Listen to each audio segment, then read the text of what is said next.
আমাদের অনেকেরই এমন অভ্যাস যে আমরা অন্যের বিষয়ে অহেতুক নাক গলাই। এখানে আমি নাক গলানো বলতে এটা বোঝাচ্ছি যে আমরা অন্যের গোপন বিষয়ে জানতে ভীষণ রকম আগ্রহী থাকি এবং পেছনে তাদেরকে নিয়ে নানান রকম কথা ছড়াই, দুষ্ট দুষ্ট অনেক খারাপ কথা ছড়াই আমরা।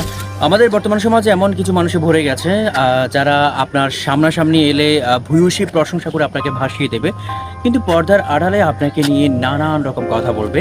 আপনার ছোটোখাটো কিছু ভুলকে তারা অনেক বড় করে মানুষের সামনে গল্প করবে, গসিপ করবে। সামান্য বিনোদন কিংবা স্বার্থের জন্য কাউকে ছোট করা কিংবা পর্দার আড়ালে কিংবা তার অগোচরে তাকে নিয়ে হীনমন্যতা প্রকাশ করা, এটা অমানবিক বলে আমার ধারণা। কে আস্তিক, কে নাস্তিক, কে নামাজি, কে বেনামাজি, এই দোষে কিন্তু আমরা সকলে দোষী।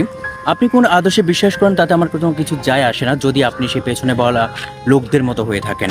পটপট করে কথা বললেই আপনি স্মার্ট হয়ে যাবেন না, বরং মুখে